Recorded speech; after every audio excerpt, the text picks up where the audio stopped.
in this day and age, it's quite rare to find the young people like you who read and speak so well, because most of the kids, as you are well aware, are basically onto social media and Yes. stuff. And being an old school journalist too, I noticed that the literacy levels are really gone down, and there is the interest in reading, like in the past, isn't there now. So Yeah. what are your comments on this? My comments on the decrease in literacy levels in PNG, I believe it's to do with your smartphones. If you spend a lot of time on your smartphones and less times poring over books, your mind becomes polluted with useless information that will not help you whatsoever. Yes, social media and phones can be utilized, but time management is key. Do not spend as much time on social media listening to unnecessary information, reading unnecessary information that will not help you whatsoever.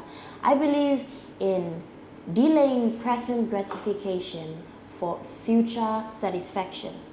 So disciplining yourselves now and reading more books, learning new skills. Skills are very important, the development of skills. I believe that will help you not just as an individual, but also as if you're a student, it will help you greatly. And yes, you mentioned most young people my age do not speak so well, do not write so well. I believe, as you have mentioned, it is due to the lack of reading, when you do not read. So my encouragement to young people out there, and even older people as well. I've met some older people who don't really know how to write or speak well. My encouragement to everybody is to read. Because as my first grade teacher once said, reading is the key to success. And I have kept this motto with me for a very long time. And yes, it has made me the person that I am today. Books are really your greatest best friend. They change you, the way you think, the way you speak, the way you act. So yeah, I encourage everyone to start reading. Where did you go to your early primary schooling? My early primary schooling days, I started school in 2015 at Coronation Primary School. I started from prep all the way to grade 8.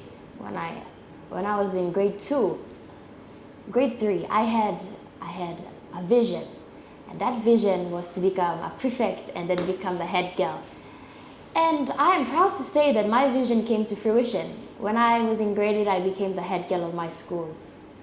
And it really shows how your mindset and the thoughts that you think can really impact the way your life, the journey of your life and the direction that you go. I really believe that the thoughts that you think, they play a great role in shaping you as a person. So when I was younger, I always thought about change. I always thought about being someone that represented people, the voiceless, people who are not able to speak up. I always was a peacemaker in my school. Whenever there were fights, I would try to reconcile the situation. I do not like violence. I'm an extreme pacifist. So yes, I believe that Coronation Primary School, when I was there, the teachers there as well, they really shaped me. I remember a saying by one of my grade 8 teachers, Mr. Manoge. He always says that your attitude determines your altitude. Really, it just simply means that the way you think, the way you behave, and the way you speak really shapes your future. it determines who you're going to be in the future. Your attitude determines your altitude. So yes, I am grateful to all my teachers at Coronation Primary School. They know who they are, each of them. Each of them have played a big role in shaping who I am today as a woman, and also to the now current principal of the school, who is a woman, Mrs. Kiniravu.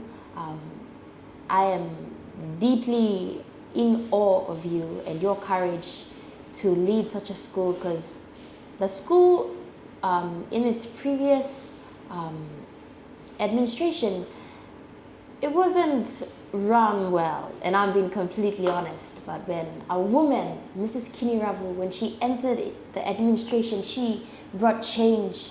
She encouraged students, and I believe that women, we have a nurturing spirit. We are blessed with a nurturing spirit. So wherever we go, we bring growth, we bring development, we bring abundance, because that is what God has blessed us with. So yeah, I'm grateful to my upbringing in that in Coronation Primary School. Yes. Well, you're a brilliant young woman. So you're in grade 10 now. Yes. So what are your plans for the future? Oh, I've been planning since I was, as I mentioned, since I was in like 3rd grade. I have books, notebooks with a lot of goals. One of my goals was to pass to Gordon Secondary School, and I did pass. And so after grade 10, my goal is to study STEM subjects at PNG, because I believe that STEM subjects, the scholarships, is a great initiative, and there are a lot of women in the STEM field as well, and I want to pursue something in that field as well. So my future aspirations, my goals for the future is to just ace my grade 10 exams this year, do well, and so that I can be able to move on to the next chapter of my life at PNG. I believe I can do it. I believe I can get there. So yes, that's one of my goals. Yes. Thank you. Thank you, sir.